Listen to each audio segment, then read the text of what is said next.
Hey, I'm Ole and I'm the founder of the AI Solopreneur. Thank you so much for investing in the AI Audience Accelerator. I'm super grateful that you're here. I take your attention really seriously, and I promise you the next hours will be super interesting, actionable, and will help you to actually move your business forward. Let's talk about why I made this course.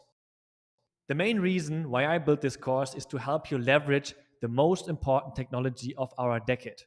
And it really can't be overstated that it is the single most impactful shift that happened. And you are now at the very forefront of it. AI completely changed my life. And let me give you a little backstory here. On the 10th of November last year, my world completely crumbled down. And it was one of the hardest days of my life. The big crypto exchange FTX collapsed, and I lost most of the money I've made over the last 6 years. Life changing money in every way, and it had taken me years of blood and sweat to build it. And all of it was gone in an instant. And to be honest, I felt like a complete idiot. Funnily enough, ChatGPT released to the public shortly after the event. So I made a decision to build something this year that will change so many lives that those personal losses become insignificant. And I realized that leveraging the technology of our decade was the path to reach that goal. So I sat down and tried to create a system that would make it 100 times easier to grow an audience for me. And that's what made me start the AI Solopreneur in the beginning of April. And not even 3 weeks later, the AI Solopreneur had grown to over 30K Twitter followers and 4,000 newsletter subs.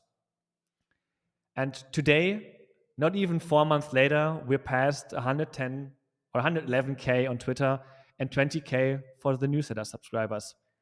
And most importantly, none of this would have been possible without AI.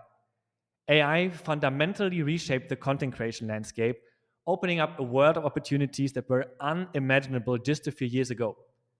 More than that, AI leveled the playing field between big corporations and solopreneurs. You no longer need a sales team for personalized outreach or a content creation team to create social media posts or a customer service team to handle customer questions because AI can do all of this for you. So, for the first time in history, one person businesses can create an army of workers that compete with large startups. And that's why I'm so bullish on solopreneurs. As you can see, very bullish, very strong here. And not only that, but with AI, you can now produce high quality content a lot faster than just 10 months ago, but only if you know how to use it. Today, you and I, we stand at an inflection point in time and technology. And AI is no longer something in the future, it's the present. And it's redefining the way we do business. At least it's redefining the way I do business, and that's why I made this course. In the AI Audience Accelerator, you learn the exact AI systems that I used and still use to grow the AI solopreneur. In the next few moments, you learn how to write dozens of tweets and Twitter threads.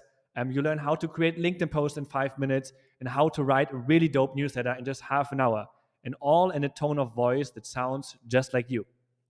And this isn't some stuff that I came up with just for the sake of this course. And this is the real shit that I use. These are the exact solutions I created for me to grow my audience and my business. So by choosing to enroll in this course, you're setting yourself apart from 99% of the other solopreneurs. Instead of running away from AI, you're learning to seize it like no other person. And it is my belief and hope that if you leverage these systems, you will not only spend less time creating content, but also grow your audience and business much faster. So I'm absolutely thrilled to have you on board, and I cannot wait to see the results you'll achieve throughout this course. With that said, let's dive in, let's get into the course and start with the first lesson, which will be the ChatGPT crash course. See you in there. Welcome to the ChatGPT crash course. This lesson will give you all the knowledge you need to get the ChatGPT results that you want. No fancy technical stuff, just the basics that will get you results. And there's one crucial thing about this course I didn't tell you in the intro lessons, And that is, for the entire course, we will only use one AI tool, and that's ChatGPT. Because I've easily tried 100 different AI tools, and ChatGPT is the only tool I keep using every single day. So ChatGPT is the world's most advanced AI that we can use as consumers to create content. It's extremely simple and intuitive, and you'll be able to create world-class AI content with it. And in this course, you will learn how to prompt ChatGPT to write Twitter content, LinkedIn posts, and newsletters for you in your individual tone of voice. But before we can dive into the amazing prompts that I've created for you, we have to talk about how to use ChatGPT. Because if you only know the prompts and you don't understand how ChatGPT works, you can't adjust them to your individual use cases. But I also don't want to dive into this whole, it's a large language model that will predict blah, blah. We don't need that. I want to give you the minimal viable knowledge you need to prompt ChatGPT so you can understand, edit, and maybe even improve the prompts in this course. So first of all, we have to ask ourselves the questions, how should we think about ChatGPT? How? And maybe you've seen me post this meme before, I love it. I used to think about ChatGPT, or I think about ChatGPT as a World of Warcraft nerd. That's weird, right? But let me tell you why. So I think about it as a really smart but nerdy 15-year-old who's sitting home all day playing World of Warcraft, reading books, drinking Mountain Dew, and browsing Reddit. Because they browse the internet since they've been born, they know everything. They also talk a bit weirdly sometimes. They learn super fast. But the most important part, because they have almost no common sense or contextual awareness, because they haven't been in touch with any other humans, because they never go outside. That's ChatGPT, so it lacks context.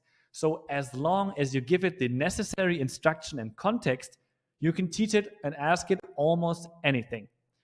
So you need to ask for it in the right way, and that's really where prompts come in. And for this, I have used another kind of metaphor, and it's prompting ChatGPT for me is like turning a shotgun into a sniper. And don't worry, it's not about any violence here. It's just about the basic concepts here.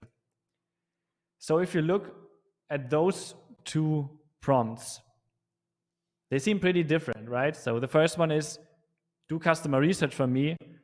And the next one, I won't read it out. You can just have a look at it. It's quite a lot more detailed. So before you get scared at a big prompt like this, I want you to understand that the key to prompting ChatGPT really lies in two skills. The first one is knowing exactly what you're looking for. The second one is understanding how to specify your request to get what you're looking for, to get the output that you want. And the mental model I created is turning the shotgun into a sniper. If we look at a shotgun, you can see it's hitting targets everywhere. It's very unspecific, very broad. And then the sniper on the other side hits exactly the target that we want. And I look at prompting at adding modifiers that will narrow down the scope until it becomes a sniper that will hit a small and specific target. But on the other hand, there are times where you don't want a sniper, but you may want to keep it as broad as a shotgun. And sometimes you might want to turn it into something in between with like medium accuracy and reach. So it really depends on the situation. However, most people aren't getting the results they want out of ChatGPT because they fail to prompt it specific enough. It's as if they were trying to hit a small target hundreds of meters away with a shotgun. So it just won't work. It would just go in all the other directions. Now think about the last time you tried to prompt ChatGPT, but it didn't work out well. You might have thought, this output is bad. This tweet is bad. This joke is bad, whatever. But when you say that, what you're really saying is, this output isn't specifically what I wanted. The problem is that we quite often have no idea what the fuck we want to create. But if we don't know the target we want to hit, how could we choose the right gun to hit it? So again, you master ChatGPT by becoming aware of exactly what you want it to output, and then to learn how to adjust the prompts accordingly. And once you understand this very basic paradigm, every ChatGPT prompt will just make sense to you. So lastly, I want to show you how you can make sure you'll hit your target with every single shot you take. And to do this, we will use the 5 most powerful prompt modifiers. And say hi to the little Kraken here. First of all, it seems mundane maybe, but be clear about what you want. Ask yourself, what exactly do you want ChatGPT to do? What output are you looking for? So there's a big difference in writing a LinkedIn post and writing an actionable LinkedIn post and a conversation, engaging, blah, blah, blah. You see, there's a huge difference, and I'm much clearer about what I want here. But let's go dive even deeper. That will make a lot more sense to you. So the next one is to add constraints, and that's super, super powerful. Think about setting constraints as if you're painting the borders of a box which ChatGPT will fill out for you. You give it an area to operate in, and some examples for common constraints are some stuff like word count, the maximum numbers of words, or for Twitter it might be a character count, not more than 280 characters. It could be topics. What are the topics the output should be about? And then, even more important, sometimes negative prompts, what you don't want ChatGPT to do. So let's have a look at an example here. I've added something to this post. So this was the original post, and now I've added some of the examples of constraints. So don't use exclamation marks. Use the maximum length of 200 words. Don't talk about engagement groups, because no one likes to hear about them. Focus on providing value and jumping on hot topics. So this was the second modifier about constraints. Let's get into the third one, and that is context. And this is probably the most undervalued modifier, or most underrated modifier. The one big thing ChatGPT lacks compared to a human assistant is that it can't get context on its own. Usually, when you ask someone close to you to do something, they have a pretty good contextual awareness of what's relevant and what isn't. But requesting something from ChatGPT is like asking a random Reddit user for a favor. So they don't know anything about you, so you need to explain everything from the basics up. Some common ways to give context would be to explain the purpose of your task, or to give background information about yourself or your company. Last one would be teaching ChatGPT about your audience, and that will be super helpful for the prompts that we will use later. And yes, giving context can feel time-consuming at times, but in one of the next modules, I'll show you exactly how to write your context once and use it over and over again. So be sure to listen to the next lesson, because this will be a huge time saver. So let's have a look at an example here. So we wrote this part of the prompt before, and now we talk about the context. So my audience are entrepreneurs who want to use AI to streamline their businesses and optimize their efficiency. So I'm teaching ChatGPT about my audience. I want to inspire them to take immediate action and level up their content game. So this is the purpose of the task I'm trying to reach. So, but more on that on the next module. So let's get that to the fourth modifier, and that's example. Usually the easiest way to explain to both humans and AI what you're looking for is just showing them what you're looking for. For example, the easiest way to get ChatGPT to write an actionable LinkedIn post in your tone of voice is by exactly giving it an actionable LinkedIn post in your tone of voice, and then let it learn from this. So lastly, you can see now in this prompt, this is the original prompt. We have constraints, we have some context, and now we've added a full example of some of our posts, or maybe a post that inspired us by someone else. This is completely open here. So lastly, we'll get into specifying your formatting. So formatting is about how you want to present the output. Do we want the output to use headings, to use subheadings? Should it be one-sentence paragraphs? Should it be with bullet points? And output it in a table instead of text? As you will learn in the modules later about writing a newsletter in 30 minutes, formatting is how you can teach ChatGPT to write great long form pieces exactly the way you want it. And remember, you shouldn't always feel like you have to use all the different modifiers. That's not what I want to teach you here. It's rather to look at the modifiers as different levers you can pull to just tweak your prompts to get exactly what you want. Remember, it's all about narrowing the scope or broadening the scope, but you have to know what you're looking for. You need to know the target you want to hit.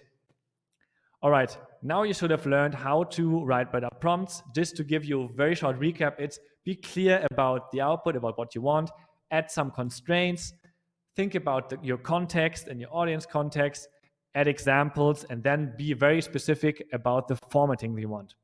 And if you've done all of these, you will be able to reverse engineer a lot of the prompts you've seen out there. But yeah, thank you for going through this lesson. And let's have a little celebration at the end of each lesson.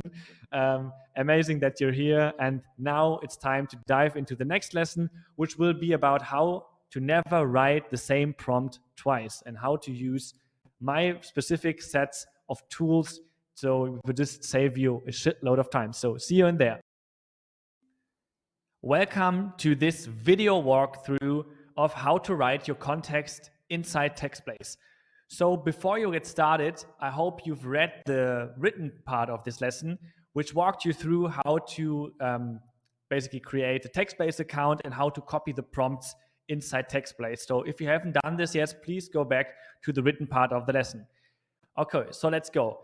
We are starting inside our TextBlaze dashboard. And inside this dashboard, you should see those prompts here. And we will start with the first one, the context. So to write your context, you just have to answer these 6 questions. So what do you do? What's your offer? If you don't have an offer, don't worry. What do you talk about? What did you do in the past? What are you interested in? And how would you describe yourself? And honestly, like the more you can add, the better. The more context ChatGPT has, the better. And I will just walk you through mine here. So I am a solopreneur and I write a publication called the AI Solopreneur. What do you do? I post content on Twitter. I have a community full of AI-driven solopreneurs and publish a newsletter twice a week. All my content is made specifically about how solopreneurs can use AI to streamline their business, work faster, or make more money. So very specific about the outcomes as well. Most commonly, I talk about different ways to use ChatGPT, but I also introduce solopreneurs to other helpful AI tools and workflows in them. The goal of my content is to attract as many AI-interested solopreneurs as possible. This is like, who do I want to talk to? AI solopreneurs or aspiring solopreneurs. This is also super, super specific. I want to be the world's best resource for them. I don't know how to code, but I'm fairly skilled at marketing, writing, and investing. In my past, I was a music growth producer, cryptocurrency investor, and I also took many education resources to learn about skills related to solopreneurship. I'm a big proponent of psychedelics and have positive experiences with them. I don't take myself too seriously, which is the most important part. So as you see, it also includes personal references. Just play around with this, honestly. You can also create different versions and use different versions for different kinds of content. But this is my general context that I wrote for ChatGPT, and it will be saved under the /context. Same thing now for the audience context. The 3 questions you should answer are, who's your audience, what characterizes them, and what do they do?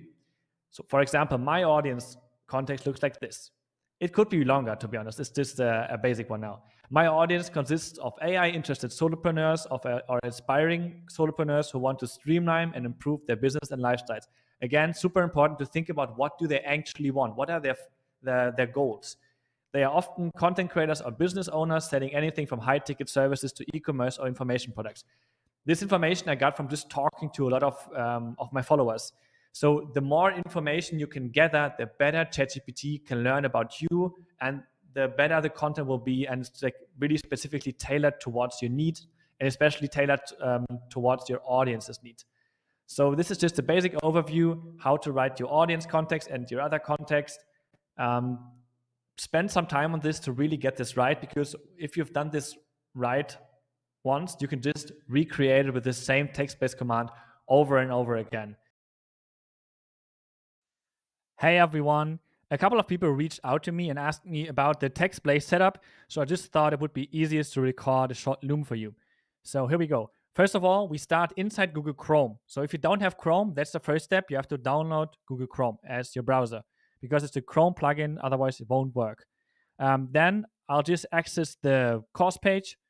You have access to this via the link I sent to you. And then we just get into the My Prompt Managing System. And here, just scroll down a bit. And you can read, this is the first step, get Google Chrome as your browser. And then we have to click this link to set up our TextBlaze account and to copy the prompts into our account. So let's go. I will just go to sign up here, use login with Google. I'll use this account here just to try it out. And now you should get to this page here and you should be able to copy the prompts inside your account. So just click on copy to TextBlaze here. And now, as you see, it copied all the prompts inside your account. And now, very important, you have to add TextBlaze to your Chrome as a plugin.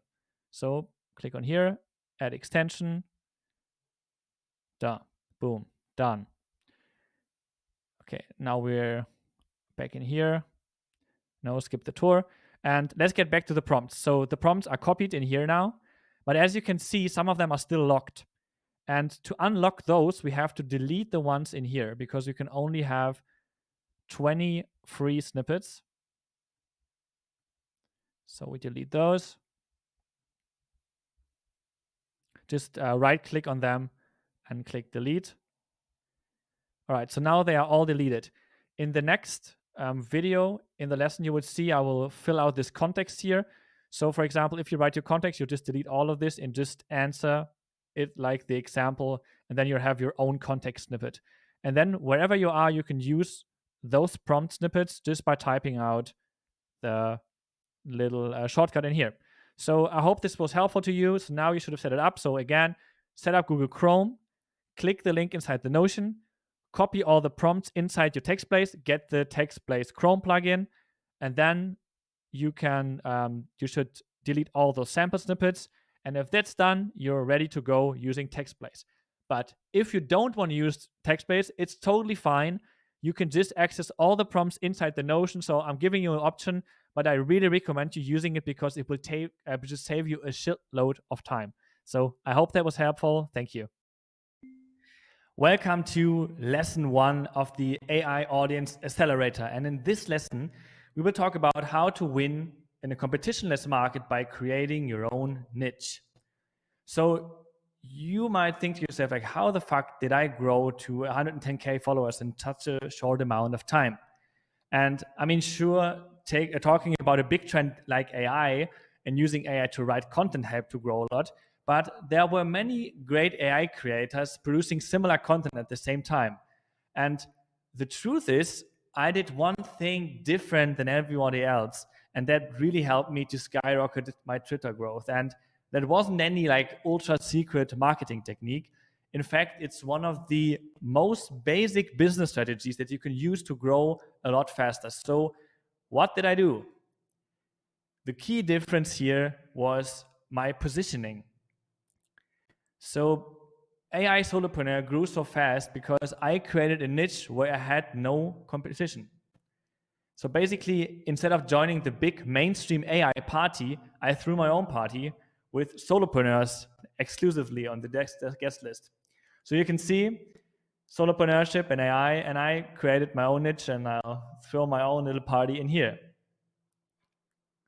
And I'll show you how to create your own niche just in a second. So before we dive into the fundamentals, I need to clear one thing up with you. AI tools are just like a megaphone.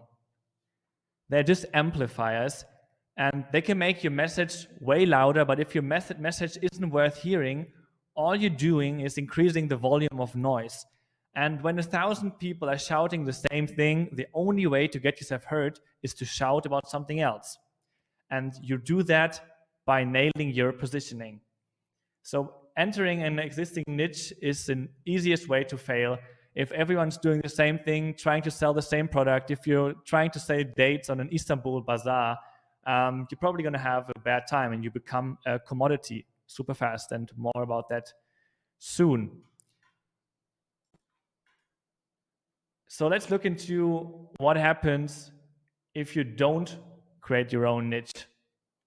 And so choosing a niche per definition means you enter an already crowded market. That means you are one of many providing the same service in that market space. So if we come back to the bazaar I just talked about, if you'd sell the same product, the same dates like anyone else, it's just a dumb idea. And you will be seen as a commodity. And what this means is your competition will be super high because there's hundreds of other people selling the same thing as you. And it also lowers your pricing power because you're just seen as one of the many alternatives on the market. So it's often a race to the bottom pricing wise. And especially if you're new to the market, your authority will be super low because you're just one of the newest. You don't have anything to back up your claims or your pricing. So probably your pricing will be lower as well. So you should ask yourself, or you probably ask yourself now, what's the alternative? How do you stick out and differentiate yourself in an existing market like this? So little story time here. Back to March 2023. Amazing picture of myself, as you can see, sweating like a pig. And I was in Thailand at the time, and in March, sweating because it was hot as fuck. And I just thought about, okay, how can I be different in this new AI market? How can I grow faster? So AI was this super hot topic at the moment, but most AI creators, they covered the most basic stuff like AI news, AI productivity, or some like super generalized AI use cases. And these accounts grew super fast, but most of them were just talking to everybody. And I saw an opportunity to create something for a very specific reader. And those were solopreneurs. It was helpful that I am a solopreneur as well, so I already had a connection to this very specific niche. So instead of joining the competitive niches of writing about AI news, AI tips, or AI tools, I created my own niche. And that was AI content that helps solopreneurs 10x their productivity and grow their business. So that was my claim back then. Honestly, it wasn't the best one in the world, but it was specific enough to attract these kind of people with my content. And you will probably notice that my positioning really didn't compete with other existing AI creators, but rather positioned me as a complement to them. So let's have a short look at some other AI creator accounts here. Rowan from The Rundown, or Zine from Superhuman. And first of all, amazing guys. They've built these amazing companies. But just here to show you a little difference, because they talk to a way broader audience. So if you look at Zine's profile, just can leverage AI to boost your productivity, building the world's biggest AI newsletter. If you try to build the biggest, it's usually talking to a broad audience as well. And also for Rowan, sharing the latest developments in artificial intelligence. So they talk to everyone. They also created huge audiences, but if you come to a marketplace and you want to create a new product and a new profile, this will really hurt you to be super broad. So niching down gives you tremendous benefits. So now let's look at what happens if you create your own niche. So coming back to your pricing power, because you're the only person or company offering this specific thing, your pricing power is way higher because you're just the only option. And you have no or little competition because you created something nobody else is offering.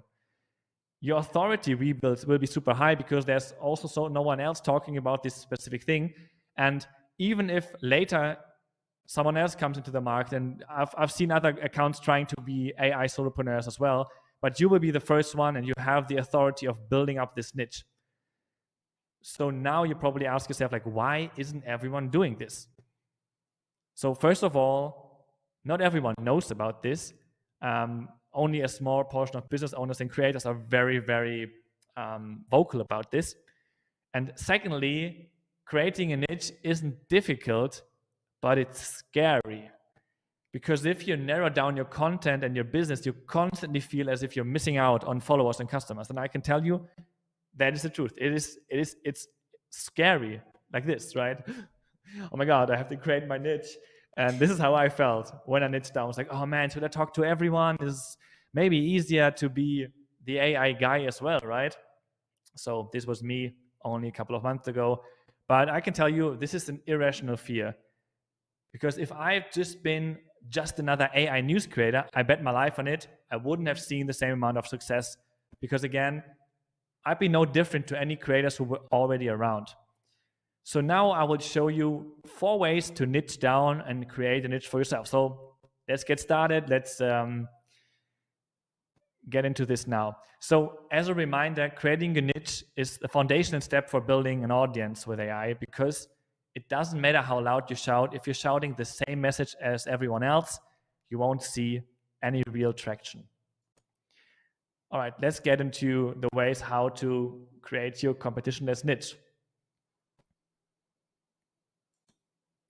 First of all, the thing you can do is solve a unique problem. So just ask yourself, what is the problem that no one else is addressing? And I think that's the hardest but most rewarding thing to differentiate. The trick really is to think outside the box. The problem should be specific enough to be solvable, but common enough to be relevant. So I've used an example here. A niche blog that focuses exclusively on budget traveling trips for couples in their 60s, addressing the unique challenges and opportunities that traveling as a pair on a budget presents. So this is a very, very unique problem, right? Because this seems ultra specific. It's a couple in their 60s, and they're also traveling on a budget. But very likely there is not a lot of competition here. And if you just talk to these customers, you already have a great advantage. Maybe it's not the best customers because they don't have money, right? Because they travel on a budget. So maybe it's better if it's couples on their 60s that just inherited a lot of money. All right, let's get to the second one. So first one, solve a unique problem. Second one, you solve it for a unique customer. So who is a group of people with specific needs that have been overlooked or underserved? And overlooked and underserved is really, really to be underlined here. Because remember, the narrower your target audience, the more you can tailor your solution towards their needs, and the more valuable your product becomes. Example here, I niche down creating content about using AI for productivity and business, specifically for solopreneurs. So I was specifically talking to their problems, because I also know what it's like to be a solopreneur. So it can be helpful to look inside your own life and think about where could I be a unique customer, or which unique group is near to my needs, or near to my experience, close to my experience. But it doesn't have to be like this. This can be a very deliberate process of thinking about, okay, who could be a unique customer that I can serve, and who is overlooked and underserved. So always try to look at the edges. And Reddit is also a great place to look for these groups, because sometimes we think, oh, this is just such a little sub niche. It's so small. But honestly, the internet is so fucking big. We vastly underestimate how big a small, underserved audience can be. All right, let's get to the third part now. Solve the problem in a unique way. And the question you should ask yourself here is, how can you take a fresh approach to solve a common problem? Because two people can solve the same problem, but in different ways. And the how can be a differentiator. So an example here would be Duolingo, which was the first app that used gamification to make learning of a new language fun and engaging. And if you looked at most other language learning apps, they felt like a chore. And Duolingo feels like a game. When you feel like, oh, I want to play this game today, and they used like little avatars and funny little reminders. So it became a completely different way of learning a language through a game. So that's a perfect example of how can you use a fresh approach to solve a common problem, because learning a language, one of the most common problems in the world. So now let's get into some examples where I can just show you this process. All right, let's think about someone who is a solopreneur copywriter. Might be me, might be not. Just walk you through the process of niching down. So we start broad. I write anything for anyone. If you look at people offering these services, go on Upwork and see what like general copywriters charge. They don't charge a lot. They become a commodity. It becomes a race to the bottom. And usually someone living in a low income country will win in this race because, especially if you write in English, you basically compete with everyone on the market. And so someone just charging less will probably win because they write anything for anyone. Next one will be I write landing pages. It was, for example, very important to me to find someone to write a landing page. There are not as many copywriters for landing pages. So already niche down more, can charge a lot more. To write a landing page, you can charge a couple of thousands. Next one would be I write landing pages for six-figure solopreneurs. Now the product is more specific. I write landing pages, but also my target customer is more specific with the six-figure solopreneur. And a six-figure solopreneur is also a good customer because they have money to pay me. So I guess this product could already be 3 times, 5 times the price of this one. Now we niche down even more. Now it starts to hurt. You remember the guy with the cross? Oh my God, it gets very scary here. So I write landing pages for educational courses by six-figure solopreneurs. So now the product is even more, it's specific, but it's also a little bit more uncommon to do. An educational course can bring you great results if you do email marketing. And my customer is also now a six-figure solopreneur. So this product is probably even double the price of this one, maybe even more. And again, don't underestimate the vastness of the internet. The internet is so crazy big. You wouldn't believe how many six-figure solopreneurs there are out there who want a landing page for educational course. So really take this information by heart. Let's look at another one. If I'm a SaaS owner, so I have a software as a service product, and it creates a generative text for AI, like in an AI product. A very broad niche would be our AI creates content for any businesses. So I talk to everyone. And I compete with everyone. I compete with OpenAI. I compete with Jasper.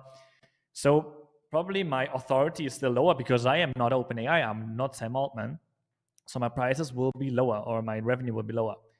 So now we'll niche down a little bit more. Our AI creates marketing content. So it's more specific in the type of content it creates. So now people interested in marketing would be like, oh, this was actually me some time ago. I was looking at Jasper and I was like, oh, this is tailored more towards content creators. This could be interesting. So you're already differentiating and you're already building up your authority in this sub-niche. The next one's our AI creates social media marketing content for tech startups. So now my customer is ultra specific. But you can already feel the guy with the cross again. Oh my God, I'm only talking to tech startups.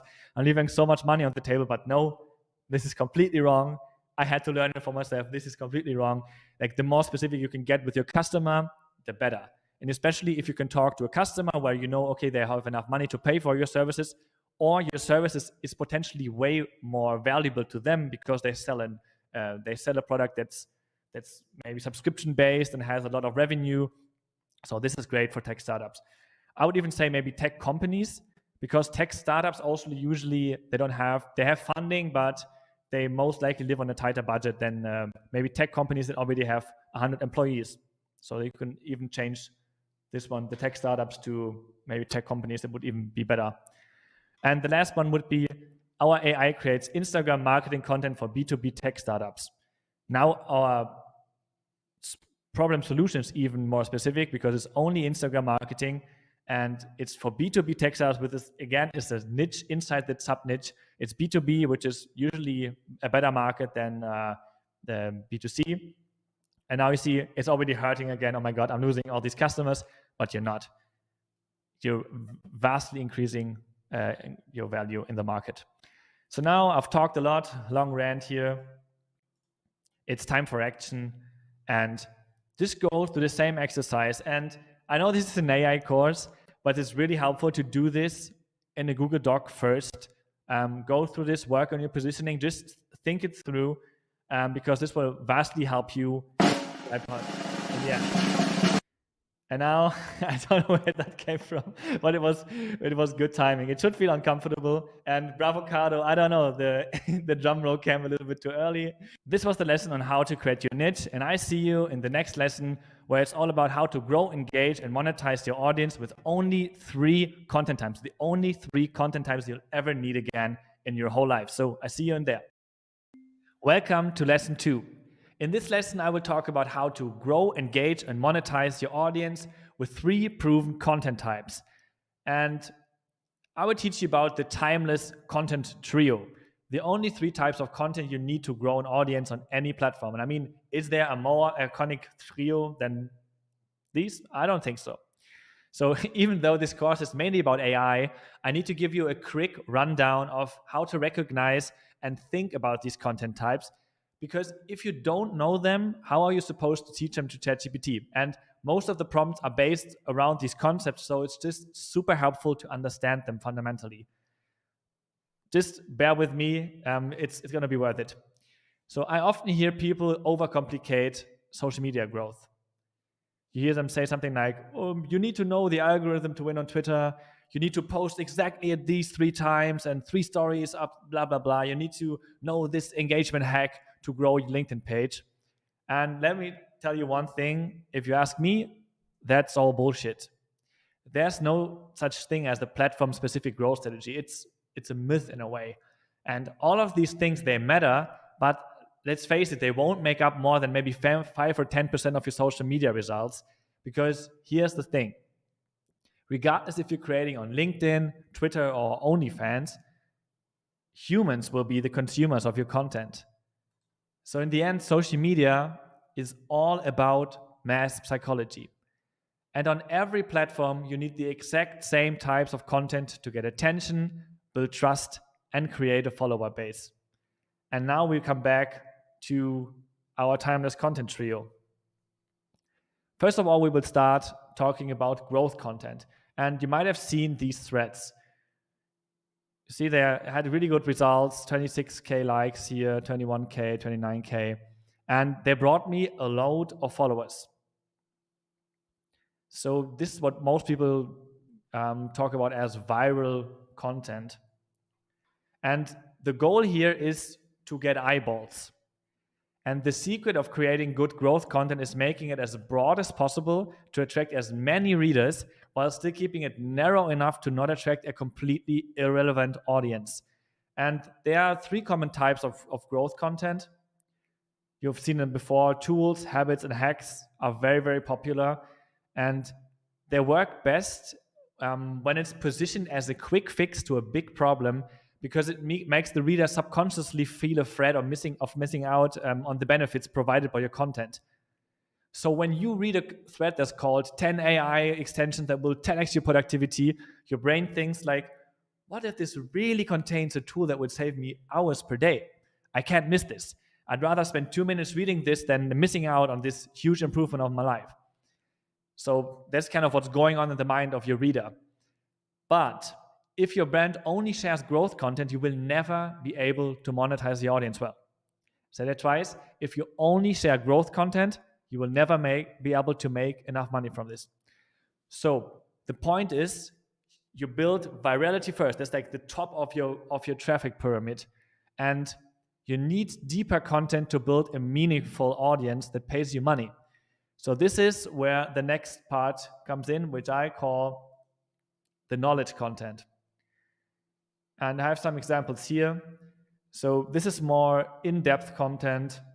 Those are workflows. And you can see they weren't as big. They were still pretty successful. Those are the successful examples. But I've also had knowledge content that's not going completely crazy, but it also caters to a different need. So the goal here is you want to get fans now. And you educate your audience on a specific problem. You solve a specific problem for them. And don't worry if you don't know much about your audience yet. In the next lessons, you will do customer research and create a content strategy that will also help you with that. So I got you covered. But basically, knowledge content teaches your audience how to do one of these 2 things. It's A, how to get something they strongly desire, and B, how to avoid something painful. And you have to know pain avoidance is way, way stronger than the gravitation towards pleasure. So that's also, again, mass psychology. This knowledge content will deepens your relationship with your audience, and it also builds trust with them. But if you want to monetize your audience, you need to go a little bit further than that. So first of all, we had the growth content, we got them in, we gave them knowledge content to give them more value, but we still need a little bit more persuasion or even more value to get them over the hump to actually pay us. So we gave them specific knowledge, but we also have to prove that we can actually solve their problems, that we actually solved them before. And that brings me to the last component of the content trio, and that's authority content. And as you can see, those are case studies about Dakota's clients or his people in his courses, and they make a lot of money now. So it's all about showing results, showing numbers. And the goal really is to become a leader. So this is very straightforward. You just need to bombard your audience with proof of your expertise. And there are many ways to do this. So testimonials are great, case studies like the ones we just looked at. So if you can talk about your customers, they reach certain goals, if they lost weight or if they made some money, if they gained followers, all those are amazing to share as case studies. So you can also share your own results, your own revenues, your own growth. Any kind of social proof is just super helpful. And for example, Dakota Robertson posted a case study of how he helped a friend of his to reach 60K a month as a ghostwriter while he was promoting ghostwriting coaching in his community. So it's really great to use these case studies also to promote your own product. So authority content works best when it comes from a person who was in the place where your audience is now, because it makes it more relatable and believable. So it's way easier to talk to someone when you already know and solve their problems, and it's easier to sell to them. And never underestimate the power of a results post. Really, I can't overstate this. If you look at how many people will visit your profile after reading a result post, it's like 10x the amount of a growth post. So even though those posts, they might not get as many likes or as much reach, but they are very, very, very powerful. And most people underestimate this. But in the end, we have to bring everything together, right? We talked about viral content, growth content, about knowledge content, and now we talked about authority content. But it's all about balance. Like this guy here, no? This is you, this is your growth content, this is your authority content. And it's about finding a balance, because if you overdo one part and the other one is lacking, if you only do growth content, it's hard to monetize. If you only do authority content, it's harder to reach as many people. So it's all about really like finding a balance here. It's like a recipe. If you cook, it's all about balance. So now we've unmasked the real drivers of social media growth. It's really time to put them to use. And now it's finally time to really dive into AI. And I'm so happy you've followed me until this point now, because now you got the perfect foundations, the fundamental knowledge we need to really dive deep into AI content now. So next up, AI, baby. So I'll see you in the next lesson where it's all about how to actually start using AI for all this. So thank you for listening. We will use ChatGPT to identify our customers' fears, frustrations, dreams, and desires, so we can create content that actually matters. So first of all, we open up a new chat inside ChatGPT. We switch to GPT-4, and now we will paste our first prompt, and the prompt will be \AAA00. So let's do this, \AAA00, and ta-da, the prompt is there. So the first thing we have to fill out will be the what you talk about. So my audience experience is related to what you talk about. For me, it will be creating content with AI. So this is just what you do. And the next information is to be about my target audience. And for this one, we can just use the TextBlaze shortcut again. So we'll be \audience. So let's do this, \audience. So this should paste your prepared audience. You should have done this in a prior lesson, in the TextBlaze lesson. So if you haven't done this yet, I really recommend doing this, because it just saves you so much time to just be able to paste it in like this. So now we are ready to run the prompt. Let's go. Okay, now you can see it will create a table here with frustrations, desires, dreams, and fears. And those are all really relevant to your audience. And good content is all about catering to the desires, fears, dreams, and frustrations of your audience, because this will create content that will actually touch them or move them or like get them to do something about their problem. So let's have a look at here. One of the frustrations has difficulty creating personalized content due to seemingly impersonal nature of AI. I think we all been there, so this is already really on point, gives me tons of ideas. Desires. Desires the seamless integration of AI into their business. Most people just struggle because it's too complex. Let's look at a dream. Dreams of creating quality content in minutes. That's what I'm trying to help you with this course. So we see we have a lot of different ideas about fears and frustrations and desires. So I advise you just go through this, have a look. It will already give you so much more ideas about like what your customer is actually experiencing. But this is not the end. So we just created this and I'll see you inside the next prompt. Let's get into the content strategy matrix now. And for this one, you will keep the same chat open we just used to find the customer's desires, fears, frustrations, and dreams.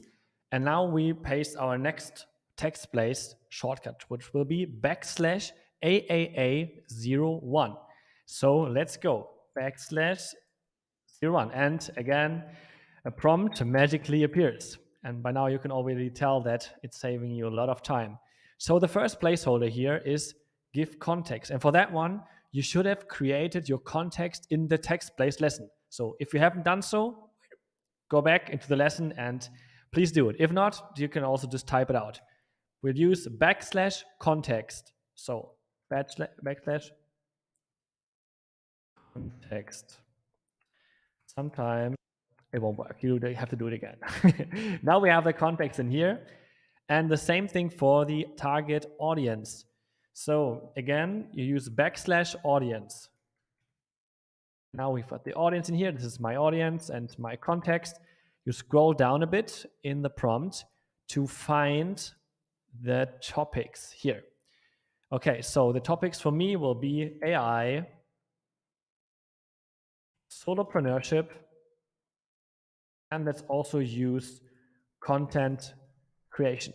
And now before we run it, like the output will give you a lot of ideas how to use different content formats to just basically create a content strategy. So let's have a look at this. And I've seen agencies charging you thousands of dollars for this. It's pretty basic, but super, super powerful. In the last lessons, we talked about how important it is to have different content buckets, to have growth content, to have knowledge content, and to have authority content. And you have to balance those out to get the perfect growth. Okay, as you can see my main topics here: AI, solopreneurship, and content creation. This should feature your main topics.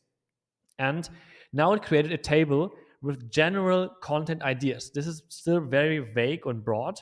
For example, for solopreneurship here, for the growth content is inspiring solopreneur stories. We can use this one. Or for AI knowledge, it's AI tutorials and deep dives. Exactly what I'm doing with my newsletters. So this is really good for authority, for knowledge. For authority, showcase success stories where others have effectively used AIs to enhance your business. So this could be case studies of me when I help the customer, or just share testimonials, stuff like that. All right, now you should, underneath this table, there should be different content ideas. 2 content ideas, some of them, sometimes 3. I think it should be 2, but it's 3 here. So for AI, the growth idea would be 5 AI trends every solopreneur must know in 2023. For knowledge, a complete guide to using ChatGPT for your solo business. So very valuable here. And authority, how I increase, this is actually a really good idea. And this how I increase my newsletter subscriptions by 200%. So you'll have these for your different topics. This already gives you ideas, but in the next lesson, we will even use this output to get endless content ideas. So please go to the next lesson. I see you in there. Now let's get into the irresistible endless content idea generator. So for this, we are still staying in the same chat. So this is the one where you've done the customer research, but also created the content strategy matrix.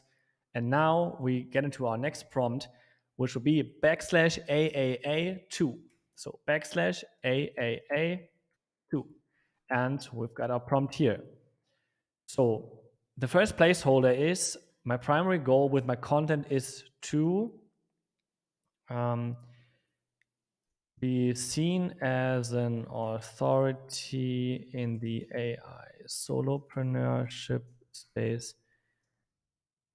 Want to inspire others to become solopreneurs and leave their 9 to 5, 9 to 6. Why not 9 to 6?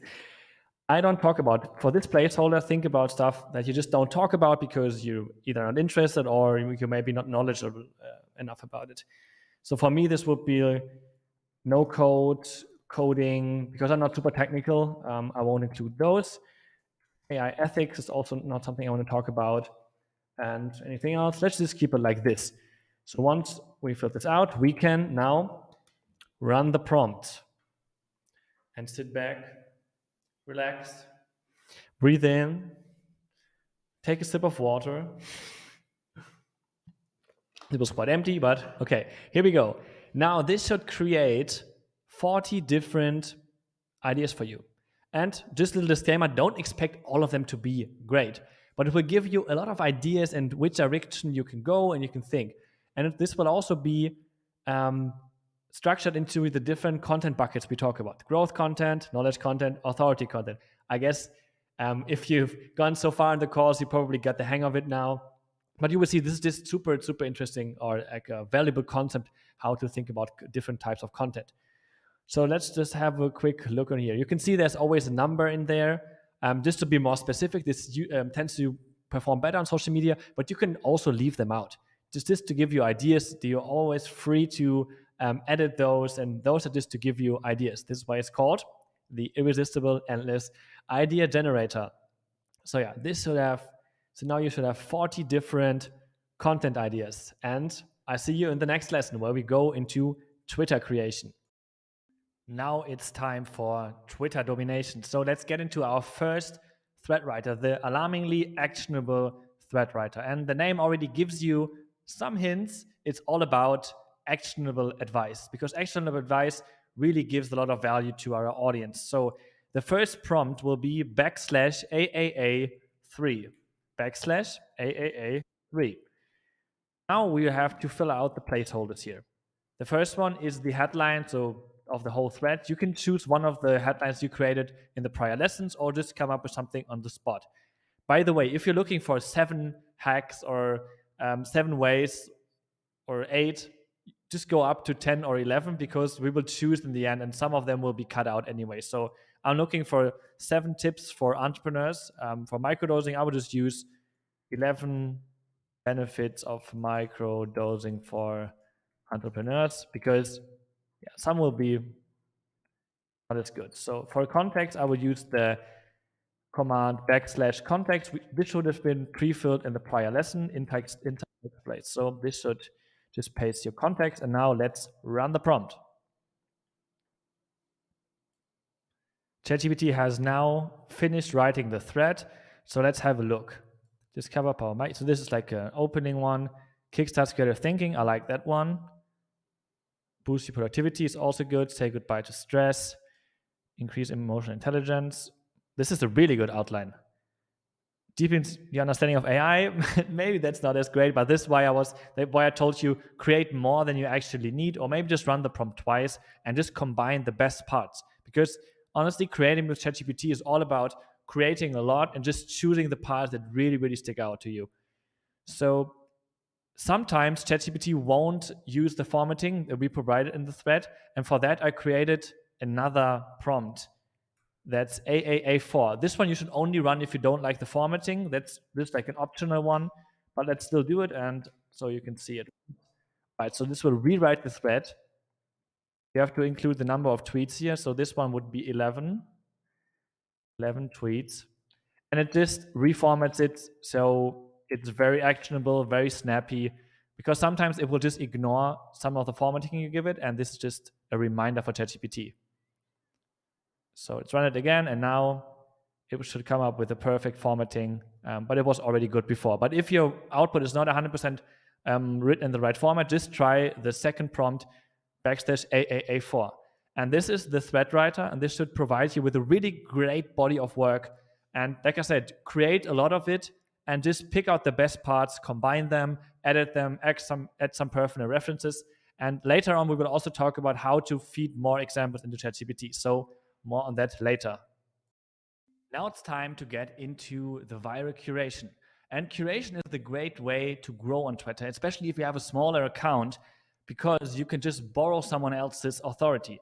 You can talk about the 10 best books for X or the 7 best frameworks for Y. So let's get going here. We will do this in Google Bard because ChatGPT just disabled the browsing access. So if you watch it in the future and the browsing access is working again inside ChatGPT, just do it all inside ChatGPT.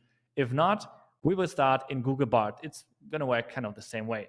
So first of all, let's get the first prompt running, which is AAA5. So research a curated blog post about what you want to curate. And for my example here, we will use the 6 best frameworks to be more productive. So it's important to have a number in here and to really be specific about what you want to curate. All right, so let's run this. Oh, let's see what it's going to come up with. Okay, getting things done, really cool framework, Pomodoro, great framework, Eisenhower matrix. So you see, it curated us some really good ideas about what to talk about in this thread. So we will copy this information now and go inside ChatGPT, where I'll see you next to run the second part of the prompt that will actually create the thread for you. So, right, so we just copy this all, Command C, and I'll see you inside ChatGPT. We are back inside ChatGPT for the second part of the viral curation thread writer. So we created the rough information outline now. So now it's all about getting this into a thread format that's easy to consume. So first of all, we will use the TextBlaze command /AAA6 /AAA6. All right, here we go. First of all, I'll advise you to change the headline. So for me, this was the best 6 frameworks to be more productive.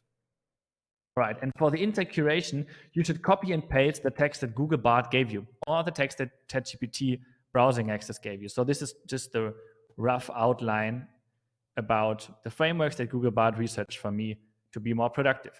And now we can just run this prompt and see what we get back. So let's see you in a second.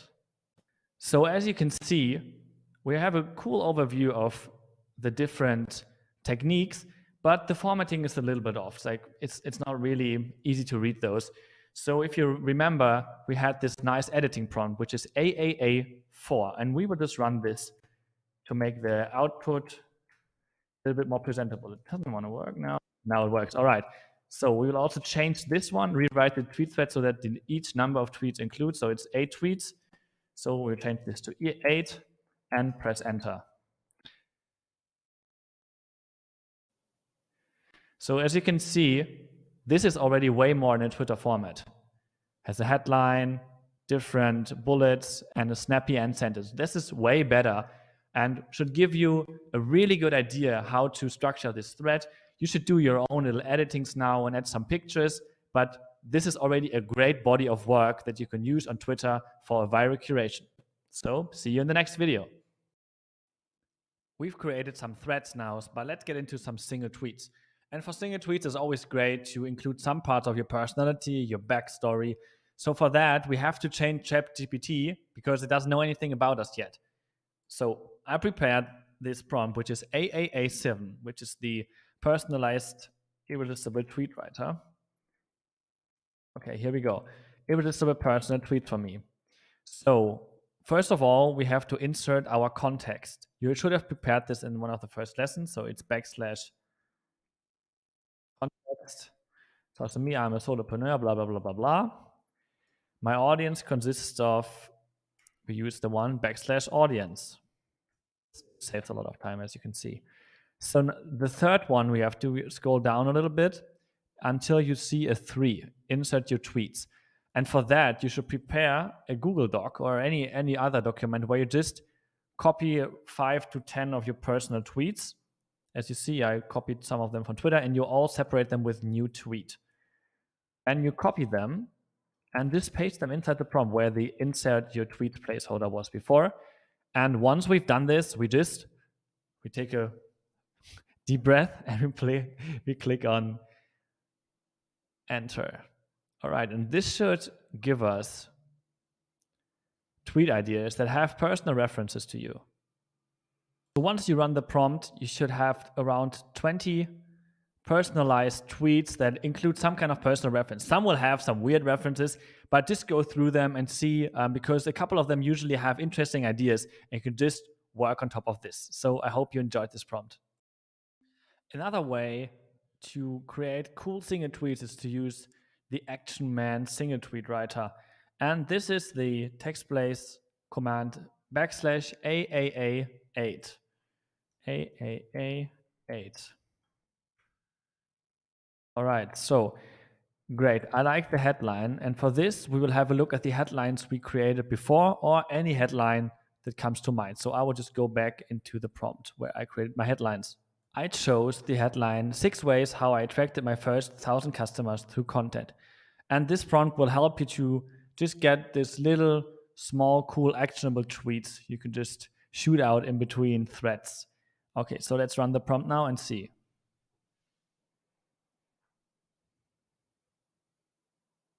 So all the tweets are separated by this new tweet. Sometimes the formatting is not perfect. You see it creates those bullets, so you have to copy it out and just rearrange it a little bit. But that's just pretty fast. But this will give you some cool ideas what to tweet about. You can just run this a couple of times and just choose the ones you liked the most. Optionally, you can do some editing with the editing prompt we used before, which is \AAA and 4. Number of tweets, this is 5 tweets. And let's see. Sometimes it's just trial and error to see if it's helping. This will actually rearrange some of those tweets. So I would always just try to do the second prompt as well, just to get some variation on the tweets.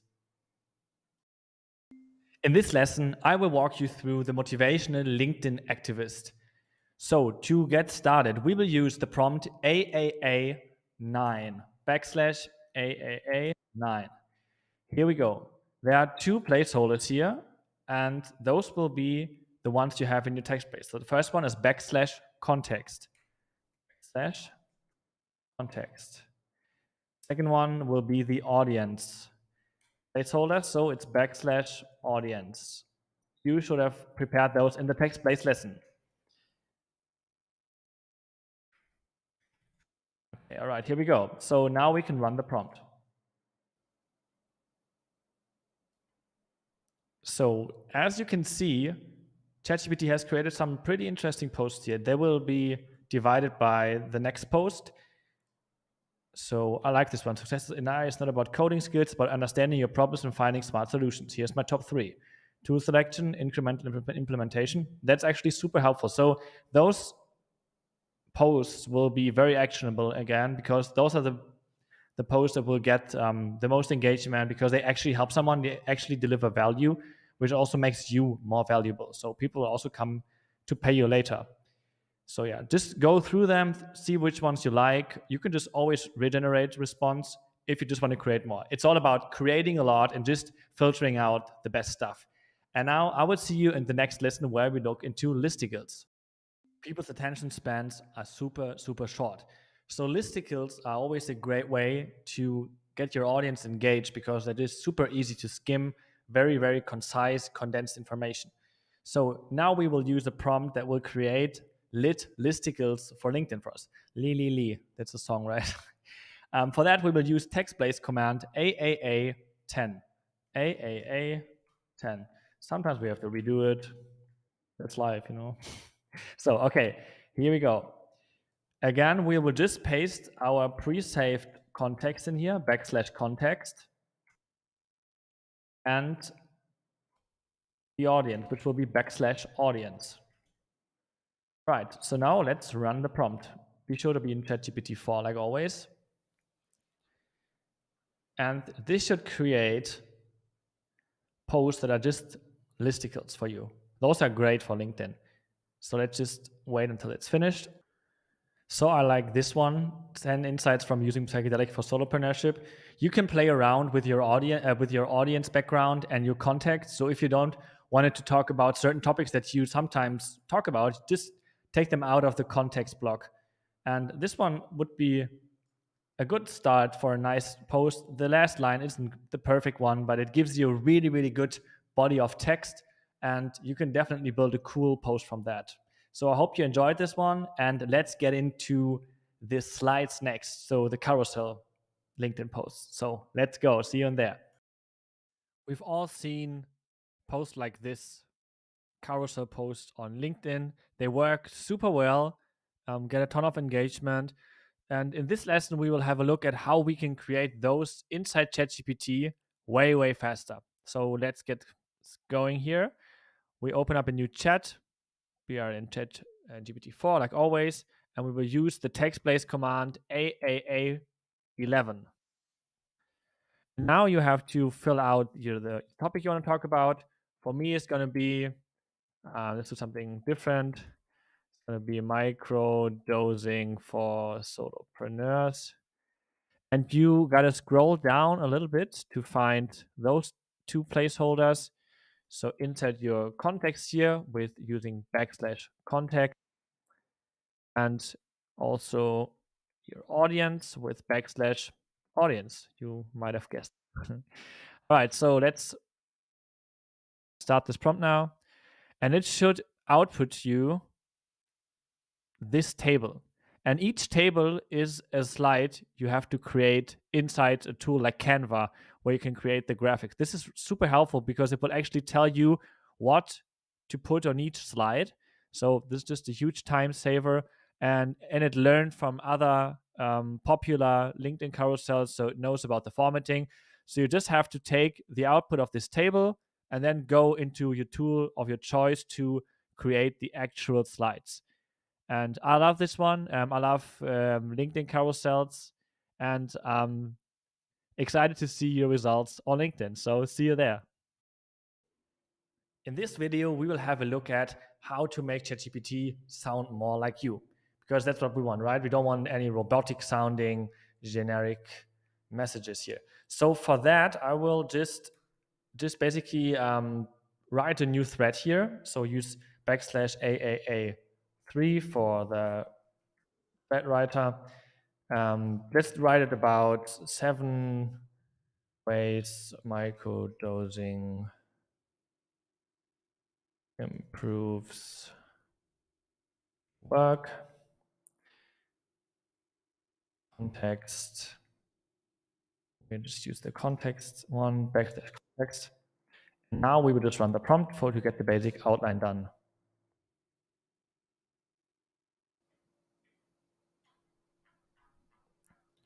All right, now you can see ChatGPT is hard at work and generating our basic thread. Right, so ChatGPT has created the whole thread, and now we want to teach it to sound more like us. And for this, it needs information about our writing.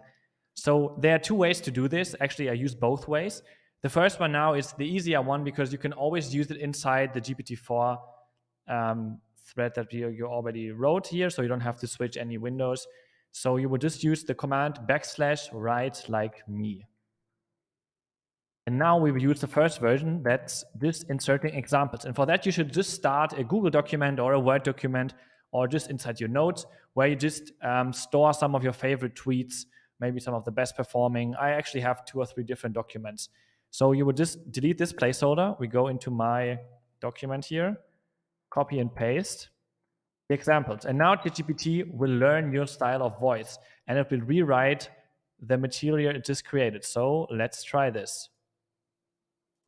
ChatGPT has created the thread, and I like it way more than before. It's way more conversational, and it represents the way I would talk. this is still not 100% there where I want it to be. So I would just use this as a blueprint now, or as like the body of work, like 70% done, 80% done. I will just copy it somewhere and add some finishing touches to it. But this will already give you a way, way better approach to writing more personalized content. So this is the first version, just using inside GPT-4. Just use the prompt, insert some of your examples from your document. The second version will be using the code interpreter that can actually upload documents and analyze them. So this will be done in the next video, so I see you there. Now I will show you the second version, how to teach ChatGPT to sound like you. And this one will use the code interpreter. So let's start a new chat. Go to GPT-4 and choose the code interpreter. And now we will start again and write a new thread. We will use the command \AAA3, but this works with every prompt in this course. So this one should be about 7 benefits of microdosing for us. The same one like in the other video. Context, I'll just give it my previous context, \context, and then we start the prompt.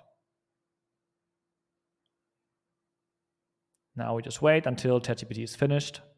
ChatGPT is done creating the thread, and it's okay. It's pretty good already, but I would like to teach it to sound more like me again. So we use the same prompt, \write like me.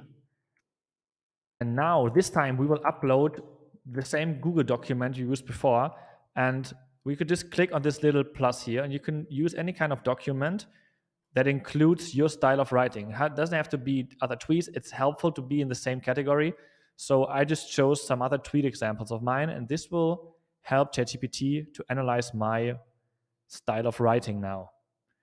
It's kind of magical, to be honest. And it will also tell you about scanned, engaging, and personal. That's very true. So it's already guiding me to the right direction. It will now recreate the thread. It's now done recreating the thread, and I like this version a lot more. It's more personal, and the other one was a little bit too formal. So what I would do now is just go through the tweets, but also compare it to the first output and just choose the best versions. It's all about choosing what works best or what sounds best and combining it to an end product that completely satisfies your needs. And let's see you in the next lesson. Now it's finally time to dive into newsletter creation, which is one of my favorite topics. I can rant about this the whole day. And we will start with the newsletter concept crafter. And for that, we will use the shortcut \AAA12. All right. So now you can read the prompt here. I'm planning to create a newsletter for my target audience. You can either use your shortcut \audience, but I'm interested in doing something else now. So interested newsletter for SaaS founders, interested in microdosing mushrooms, about entertainment audience, about microdosing and the development of psychedelic therapy. So something else. I talked about AI and entrepreneurship the whole course, so let's do this one. Okay, let's run the prompt now. Now you can lean back, take a deep breath, call your mom, say you love her, or your dad, or anyone else. You know you have some time now. And now ChatGPT will create different concepts for your newsletter. And I think the best way to go about this is to read through all of those and just look which ones you like, and you can combine them, because most great newsletters, they have different sections, right? So they have like a short news section and maybe then one tip and different corners. Maybe the founder has one where he just shares personal insights. So I would just go through this now and just see. Silicon Shrooms is kind of a cool name. Intersection of technology, entrepreneurship, and psychedelic world. Very interesting. Fungi Focus. The names are kind of hilarious. Biohacking, SaaS success. So you just go through these and just see which one resonates and try to combine interesting concepts here. And I'll see you in the next lesson, where we will start to really write the newsletter after we already captivated the attention of our audience with a cool concept. The next prompt I'm going to show you is really crazy, honestly, because it will help you to design a structure for your newsletter so it's very easy to recreate at each edition, but it's still not super repetitive. So we'll give you like a skeleton of your newsletter. So for that, to get started, we are still in the chat that we used before to create our concepts. And I will just use this one, psychedelic productivity. I liked it. A newsletter dedicated to exploring the effects of microdosing on productivity, efficiency, and creativity within the SaaS industry. Includes personal stories, scientific research, and interviews with founders who have seen benefits. So that's a good concept. I'm just copy and pasting this one. And now we will use the next prompt shortcut \AAA 13. So \AAA 13. And we will delete this placeholder and insert the concept we just created. Okay, now let's run this. It should come up with a newsletter template.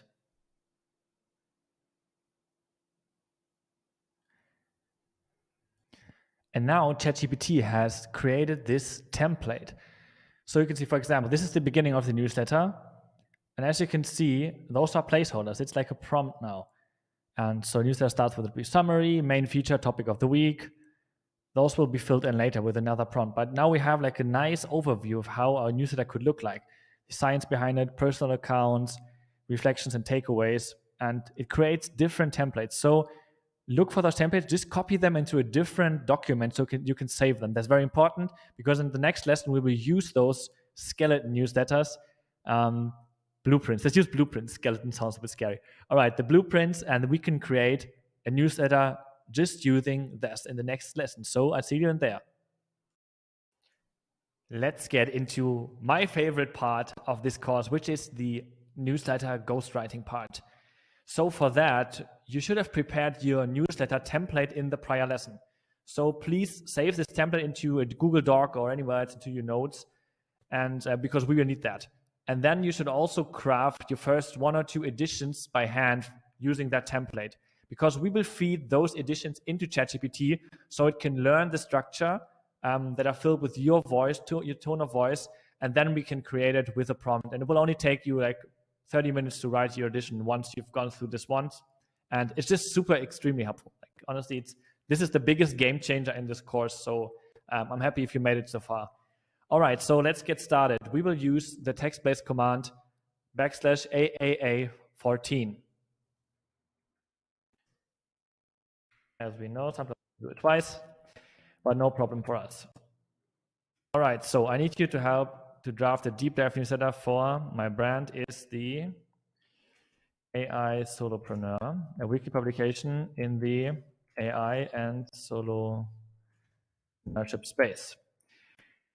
Newsletter is written in describe your tone of voice. For that, I usually use something like conversational, funny yet informative. You can play around with that. So now we get into the example of a past edition. So for that, I prepared a Google Doc where I have 2 prior editions without images, obviously. So you can just copy and paste them here. So now we get into the next part. Every newsletter follows this structure. Insert your newsletter template. This prompt is a little longer, but it's worth it. So stick with me. All right, so this is the template we created before with the prompt before. If you haven't done this, go back in the lesson and create it. So now we get to the last point, which is the newsletter should be about, and this is the topic this edition should be about. So let me think for a second. I've decided to talk about the Alex Hormozi value equation. So I just gave a small overview, the Alex Hormozi value equation and why it's important for every solopreneur selling products. Please break down the basic part of this equation and give examples from my background running the newsletter business. So this some basic instructions. Try to avoid jargon, blah, blah, blah, blah. And now do this. Silently analyze and learn the tone and structure from the template example. In the same tone of voice and structure, write the next newsletter. So now, big suspense. Let's run this prompt. Now ChatGPT created this outline, which honestly is kind of amazing already. So as you can see, it used the template that I fed into it and came up with the structure I wanted to. So it's honestly like mind-blowing for me how well this works. I have a prompt in my newsletter, so I have to come up with a prompt myself. I'm not using ChatGPT at this point to also come up with a prompt, but I do believe that you could also include it in the template, but I'm doing this with another prompt. But if you look at this, it really broke down the different concepts of the value equation, and it just used my template for it, right? How it can help your business.